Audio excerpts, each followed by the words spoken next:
Hello friend, welcome to Piya daily lifestyle.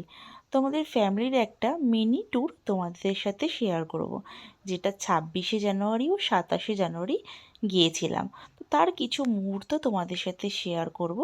তোমাদের যদি ভালো লেগে থাকে ভিডিওটা লাইক অ্যান্ড কমেন্ট করে দিও। তো দেখো, আমরা ট্রেনে উঠে পড়লাম সোদপুর স্টেশন থেকে। নামবো আমরা কৃষ্ণনগর। তো কৃষ্ণনগর নেমে আমরা টোটো ধরে নিলাম, চলে যাব স্বরূপগঞ্জ ঘাটের উদ্দেশ্যে। তো যেই মতো সেই কাজ, দেখো ঘাটে চলে আসলাম। ওখান থেকে আমরা ঘাটটা ক্রস করে যাব মায়াপুর। তো দেখো এত সুন্দর ভিউটা লাগছে, তো ভিডিও না করে থাকতে পারলাম না।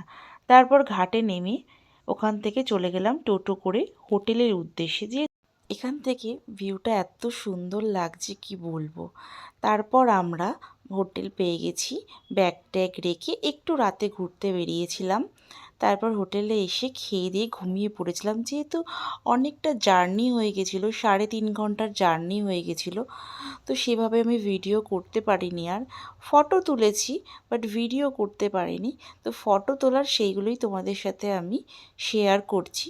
তোমাদের যদি ভিডিওটা ভালো লেগে থাকে অবশ্যই লাইক অ্যান্ড কমেন্ট করে যেও।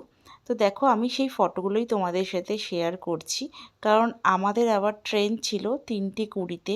তাড়াতাড়ি দেখে আবার স্টেশন যেতে হবে।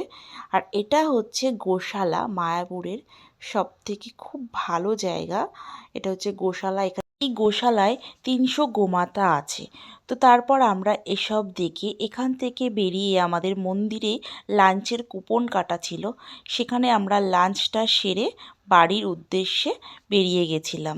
তো ভিডিওটা তোমাদের কেমন লাগলো অবশ্যই কমেন্ট করে জানিও। একটা লাইক করে দিও, চ্যানেলে নতুন হয়ে থাকলে